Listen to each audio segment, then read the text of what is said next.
हाँ विद्यार्थियों, साइंस के ऑनलाइन क्लासेज में आपका स्वागत है।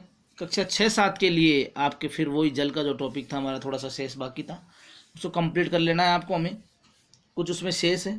पिछली बार हमने बताया था कि जल है तो कल है, जल ही जीवन है। जल को देख कर खर्च कीजिए, अच्छी तरह से खर्च कीजिए, बहुत कम खर्च कीजिए, जहाँ तक उपयोगी वहाँ तक खर्च कीजिए, जितना उपयोग हो उतना लीजिए। जल को वेस्टेज मत कीजिए। आने वाले कुछ वर्षों में जल की विकट समस्याएं हो जाएगी। हमने क्रियाकलाप भी किए थे, हमने देखा भी था कई जगह जल की बहुत विकट समस्याएं हैं। और हमने ये भी देखा पृथ्वी पर 71% जल है, फिर भी जो अलवणीय जल है बहुत कम है, अर्थात पीने योग्य जल है कम है। क्योंकि महासागरों में, समुद्रों में जो जल की मात्रा अधिक है वह सब लवणीय जल है, जिनमें लवण की मात्रा पाई जाती है। भारी जल है, वो पीने योग्य जल नहीं है। तो पीने योग्य जल जो हमारा 0.006% ही है, जिन्हें हम अलवणीय जल कहते हैं। तो ये हमने जानकारी पिछले वीडियो में प्राप्त की थी, आपने नोट किया होगा, प्रश्नों को भी देखा होगा। तो जल हमारे पास पिछले वीडियो में हमने ठोस, द्रव और गैस 3 प्रकार से हमने जल को देखा था। ठोस में जैसे बर्फ वगैरह रहती है, द्रव में जैसे मान लो हिमनद वगैरह जमे रहते हैं। महासागरों में जल, जो महासागर समुद्रों में जो जल होता है वो द्रव अवस्था में होता है। गैसीय अवस्था में जो हमारे वातावरण के अंदर जो नमी वगैरह होती है, ठंडक रहती है, वो गैसीय अवस्था में। तो आइए हम जल एक महत्वपूर्ण स्रोत भौम जल स्तर, भूमि के जल स्तर के बारे में चर्चा करेंगे आज।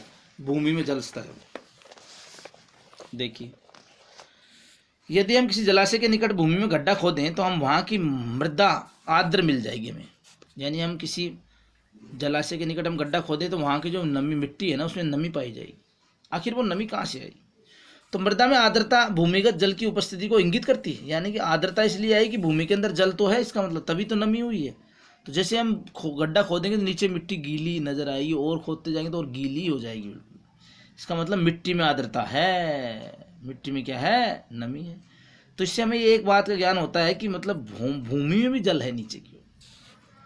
ठीक है विद्यार्थियों, तो जहाँ मृदा के कणों के बीच में सारे स्थान रिक्त हो जाएंगे, अवकाश हो जाएंगे, यानी रिक्त स्थान, चट्टानों के बीच के स्थान जल से भरे होंगे, इस परत की ऊपरी सीमा भौम जल स्तर कहलाएगी। क्या कहलाएगी? भौम जल स्तर, यानी भूमि का भी जल स्तर। भौम जल स्तर विभिन्न स्थानों पर भिन्न भिन्न होता है। यह किसी दिए गए स्थान पर परिवर्तित हो सकता है। भौम जल स्तर 1 मीटर से भी कम गहराई अथवा भूमि में भी अनेक मीटर गहराई तक हो सकता है। कम गहराई पे भी मिल जाता है और ये अधिक गहराई पे मिल जाता है। यह डिपेंडेंट करता है कि वहाँ पर वर्षा कितनी हो रही है, वहाँ पर कितने एनीकट है, वहाँ पर कितने कुएँ हैं, वहाँ पर जल स्टोर कितना होता है, पेड़ पौधे कितने क्या हैं, उसके हिसाब से आपको भौम जल स्तर की गहराई बढ़ती जाती है। कितनी गहराई पर, कम गहराई पर मिलेगा या अधिक पर मिलेगा। जैसे शुष्क क्षेत्रों में आप जाएंगे तो वहाँ अधिक गहराई पर मिलेगा। जहाँ पर चिकनी मिट्टी है, जहाँ पर कुएँ ज़्यादा हैं, जहाँ पर जनता में जागरूकता ज़्यादा है, जनता में जागरूकता ज़्यादा है, वह जनता समझदार है, वहाँ कुएँ खोदे हुए हैं, भूमि को, जल को इकट्ठा करके एक जगह इकट्ठा किया जाता हो, वहाँ का भौम जल स्तर बहुत ही अधिक अच्छा होगा और कम गहराई पर आपको जल मिल जाएगा। यानी किसी हैंडपम्प के पास में गड्ढा करके वहाँ पानी इकट्ठा करने से जो हैंडपम्प के अंदर पानी नहीं आ रहा है वो पानी आराम से आ सकता है, भौम जल स्तर बढ़ सकता है। और जो पानी चला गया था कुछ समय पहले, हैंडपम्प में पानी नहीं आ रहा था, वो पानी भी अब आ सकता है, क्योंकि उसके पास में आपने खड्डा खोद दिया है और जो पानी उस खड्डे में इकट्ठा हो रहा है वो पानी जमीन में जा रहा है, नीचे की ओर जल स्तर बढ़ रहा है। तो ठीक है विद्यार्थियों, तो आप समझ गए भौम जल स्तर बहुत अधिक आवश्यक है। यदि भौम जल स्तर होगा तो आपके कुओं, नलकुओं में हैंडपम्प सहायता से बाहर निकल सकता है। देखो यहाँ पर दिया हुआ है। इस प्रकार संचित जो जल है उस भौम जल के भंडारों में जल भर देते हैं। संचित जो भौम जल है, जो पानी जो इकट्ठा करते हैं हम, वह आपका क्या करता है? भौम जल स्तर को बढ़ा देता है। तो जल भरों में जल को सामान्य नलकूपों, हैंडपंपों की सहायता से बाहर निकाला जाता है।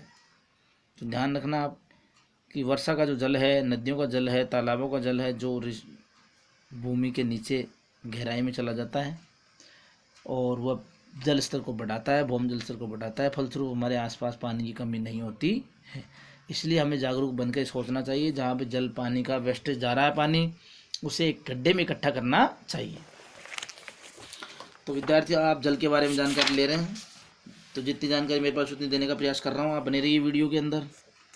भौम जल स्तर का अवक्षय, यानी कि भूमि के नीचे निकाले गए भौम जल स्तर की पुनः पूर्ति वर्षा जल के रिसाव द्वारा हो जाती है। भौम जल स्तर तब तक प्रभावित नहीं होता जब तक कि हम उन्हें केवल उतना ही जल निकालते हैं जितना कि प्राकृतिक प्रक्रमों को द्वारा पुनः पूर्ति हो जाती है, तथापि जल की पर्याप्त रूप में पुनर्पूर्ति न हो। यानी जल अगर कम आ रहा है ऊपर से, भौम जल स्तर फिर कैसे बढ़ेगा? जल भी आना चाहिए और भौम जल स्तर में आपको इकट्ठा भी करना पड़ेगा उसको, यानी आपको दोनों का ध्यान रखना पड़ेगा। आपको अधिक से अधिक पेड़ लगाने पड़ेंगे, पेड़ पौधों की व्यवस्था करनी पड़ेगी ताकि वहाँ बरसात अच्छी हो। अच्छी बरसात होगी तो जल इकट्ठा होगा, जल इकट्ठा होगा तो भौम जल स्तर के लिए आपको उचित साधन भी करने पड़ेंगे ताकि वो हैंडपम्प पे बांधे। वो चित्र पे दिया हुआ है यहाँ पे, ये आपका हैंडपम्प है, ध्यान दे ऊपर की ओर लगा हुआ है, इसमें पाइप डले हुए हैं, ये पाइप है। अब यहाँ नदी का पानी है, बरसात से पानी आया नदी में इकट्ठा हो गया, नदी का पानी फिर यहाँ पे आकर के यहाँ नीचे की ओर आ गया, देखो इसके अंदर। अब यहाँ से क्या हुआ, इसका जल स्तर बढ़ जाएगा, आराम से हैंडपम्प में पानी आने लग जाएगा। ठीक है विद्यार्थियों, अब देखो इसके लिए क्या करना पड़ता है। एक तो जनसंख्या का देखो बताता हूँ आपको मैं, थोड़ा सा आप देखें। जनसंख्या प्रसार, जनसंख्या बढ़ने के से भवनों, मकानों, दुकानों और सड़कों के निर्माण की मांग बढ़ जा रही है। इससे कृषि हेतु भूमि, उद्यानों, खेल के मैदान जो खुले क्षेत्रों में कमी आ रही है। इस कारण भूमि में क्या होता है, भूमि में वर्षा के अस्रवण की दर कम हो जाती है। यदि कुल खुले क्षेत्रों में इसी तरह कमी रहती है तो इसका कारण क्या परिणाम होगा? याद रखिए, पक्के फर्श से जल आसानी से अवस्रवित नहीं होता, यानी पक्के फर्श में जो जल है आसानी से अंदर नहीं जाता है, जबकि घास के मैदान, बगीचे आदि तुरंत अवशोषित होता है। इसलिए घास के मैदानों की बहुत अधिक आवश्यकता है, ज़रूरत है, बाग बगीचे होने चाहिए हमारे पास। ये आपको समझाने का प्रयास कर रहा है क्या, इसके माध्यम से कि बाग बगीचे होने चाहिए, कच्ची मिट्टी अधिक से अधिक होनी चाहिए। ठीक है ना, उससे क्या जल स्तर बढ़ जाए आपका। ठीक है, तो भौम जल स्तर की चिंता के रूप में अधिकतर निम्न स्तरों में पहुँचा गया है। बढ़ते हुए उद्योग, जैसे मान लो जी यहाँ पे बढ़ते हुए उद्योग, आगे देखो बढ़ते हुए उद्योग, जल का उपयोग सभी उद्योगों में किया जा रहा है। बिल्कुल, हमारे उपयोग में आने वाली लगभग हर वस्तु के उत्पादन में कहीं ना कहीं जल की आवश्यकता होती है। उद्योगों की संख्या निरंतर बढ़ती जा रही है, बढ़ती जा, जनसंख्या बढ़ रही है तो उद्योग भी बढ़ेंगे, क्योंकि रोजगार की आवश्यकता पड़ रही है, उद्योग बढ़ेंगे, उद्योग बढ़ेंगे तो जल की आवश्यकता ही पड़ेगी, तो उसकी पूर्ति कैसे होगी जल। ठीक है विद्यार्थियों, तो इसलिए हमको जल को बचाना चाहिए, जल को सुरक्षित करना चाहिए, अधिक से अधिक उपाय करने चाहिए। जल को सुरक्षित कैसे करा जाए, भौम जल स्तर को कैसे बढ़ाया जाए। जब तक भौम जल स्तर नहीं बढ़ेगा तब तक समस्याएं विकट बनती ही रहेगी। मानव को समझना पड़ेगा और अंडरस्टैंड करना पड़ेगा भाई हमारे सामने ये समस्याएं, आगामी समय में कैसे इससे निपटना है, कैसे निवारण हमें करना पड़ेगा। तो देखिए विद्यार्थियों, या कृषि कार्य भी के लिए भी भारत में कृषि कार्य हो रहे हैं, उसके लिए भी आपको किसानों को फसलों की सिंचाई के लिए वर्षा पर निर्भर करते हैं अधिकांश। देखो यहाँ पर जैसे नहरों द्वारा सिंचाई है तो कुछ क्षेत्रों में यहाँ सिंचाई हो रही है। देखो यहाँ पे भी दे रहा है आपको, देखो अनियमित वर्षा के कारण जल की उपलब्धता में कमी हो सकती है। अनियमित वर्षा आ जाएगी, अनियमित वर्षा के कारण जल की उपलब्धता में कमी हो सकती है। अतः किसानों को सिंचाई के लिए भौम जल स्तर का उपयोग करना ही पड़ेगा। अब करना तो पड़ेगा, लेकिन जल स्तर कहाँ से आएगा वो आपको समझना है, भौम जल स्तर कहाँ से आएगा। जनसंख्या के बढ़ते दबाव के कारण, कृषि के कारण भौम जल का उपयोग दिन प्रतिदिन बढ़ता ही जा रहा है। इसके परिणाम स्वरूप भौम जल स्तर में लगातार गिरावट आती जा रही है। तो भौम जल, अभी बताया मैंने आपको, भौम जल स्तर को बढ़ाना ही पड़ेगा। ये एकमात्र आपका उपाय है, इससे आप मतलब विकट समस्या से इसका समाधान पा सकते हैं, अन्यथा समाधान आपके सामने मुश्किल हो जाएगा।